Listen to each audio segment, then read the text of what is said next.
Alright, so here's a different viewpoint as well also. This is another video about religion, but a look at how I see it concerning religious folk and how they take atheist and so on.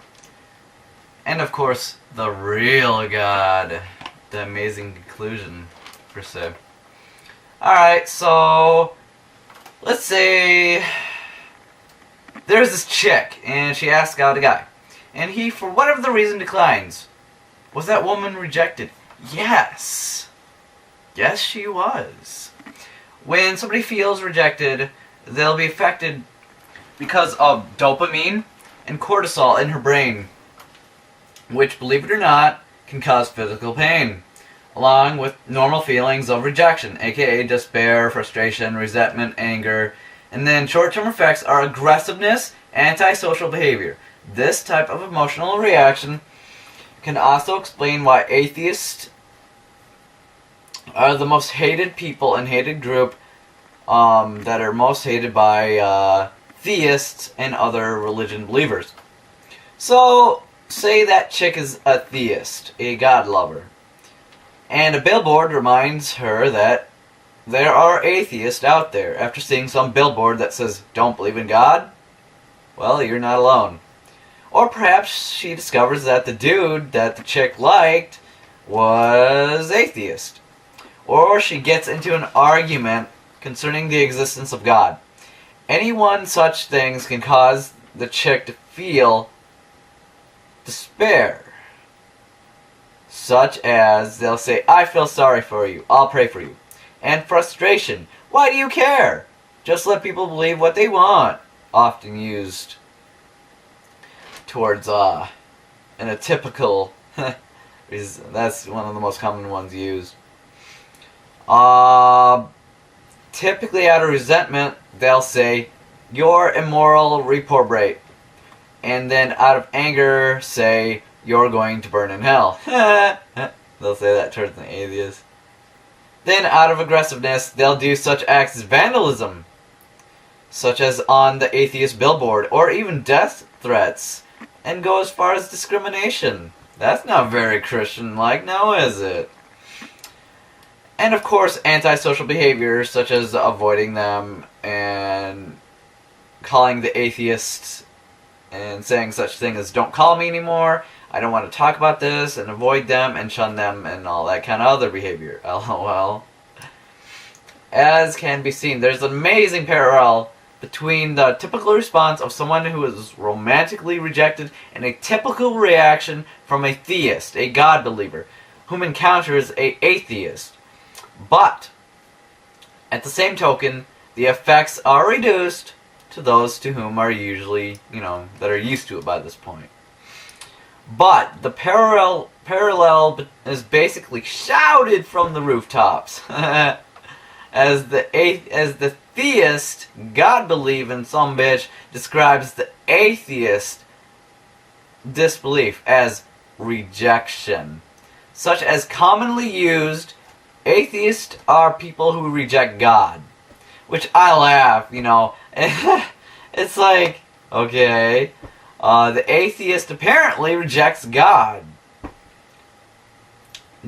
What they say is no coincidence, or perhaps it is, but most likely isn't, that theists, aka the God believers, choose the word rejection because there is a disconnect between any accuracy of the usage of the word rejection to describe atheist position of skepticism.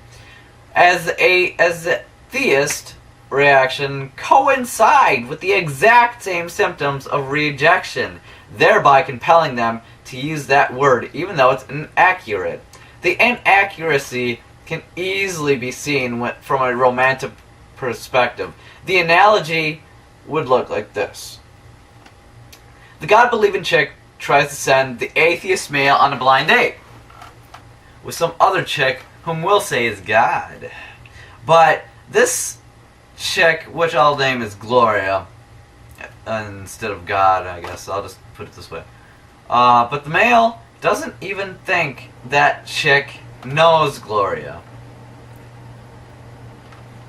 Or is thinking she is acting as a agent on this Gloria person's behalf. Did the male actually reject Gloria? Ha! Hell no, he didn't! What if the atheist male doesn't even believe that this Gloria exists? Perhaps the God-believing chick described Gloria to be too attractive for his standards, or described this Gloria chick to be a personality that was too perfect to be believable. So, if the atheist male doesn't believe that Gloria exists, did he reject her? Even if she does exist? LOL, nope. All Gloria would have to do is show up and ask the atheist dude in person for him to accept. Or perhaps the God-believing chick described Gloria inaccurately. Is the atheist male rejecting Gloria? Or the inaccurate portrayal of Gloria, which doesn't actually exist? Even though she does. In all accounts, the atheist male did not reject Gloria. In all accounts, the God-believing chick would have no feeling, no reason to feel rejected at all. So, then why does the typical theist, God-believer, show the typical signs of rejection? And even misuse the word rejection when encountering an atheist, because Gloria is God. Because Gloria is the God-loving chick, the theist herself, aka the believer of God is God. The relation with God is actually a pre-found dynamic relationship with the self, which I'll say is your ego, aka God is your ego of the believer. It's why there is the same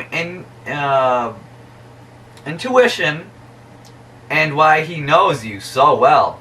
Also, why y'all have the same damn opinions, and why someone of the same belief of God as yours, but, you know, can also agree with your God's opinion, but not yours. It is why God can seem so very real to you, because He is real. He is you. And before the believer, or a God believer, denies this, ask yourself, are you truly in a position to be able to deny it? Hell, so many people of Christianity responded to a Facebook thing of saying, what should we do to the atheist? And they say, one of them said, kill them. All of them. Let them see for themselves that there is a God. And shoot them. Shoot to kill. And another one said, to all atheists, die and go to hell. Haha. If I could, I'd shoot them all in the head with the 12 gauge. And that's just easy. Just shoot them. And remarks such on Facebook such as, nail them to the cross and display it. And people saying, I think we should hang the leader and put thorns on his head and ram a spear through the side after being whipped and beaten publicly, so they can feel what Christ did, so they can understand the sacrifice of what the cross symbolizes. And such responses as, they're atheists, so it won't matter if you kill them. Now, how very Christian is that now, isn't it? Love one another and all that other mumbo jumbo. Love thy neighbor, huh? Yeah. And so anyways, the complete and total misuse and inability to understand the word of rejection has shown the ultimate flaw in Christianity, the end of false dichotomy. It's either choose God or reject God. Belief is not a choice. It's a compulsive, beyond the realm of choice, achieved by convincing arguments, evidence, and in trust. I do not choose in what I believe because I perceive it to be more... Because I don't choose what I believe because I perceive it to be more of an attractive action. What I am compelled to believe is what I think is true, whether I like it or not. The truth doesn't require your approval, because desirability is not a requisite of the truth. It takes honest introspection to truly make a choice. I must clearly be given the option. If I can doubt that the option even exists, even if the option hasn't been clearly presented to me, thereby preventing me from being able to make a choice, it's like, what the fuck? And our mission to God would easily see the flaw in this system, but God isn't on the mission. He only seems that way because somehow he knows exactly how to answer your doubts. He knows exactly how you think, and if you were paying attention, then you know exactly why that is.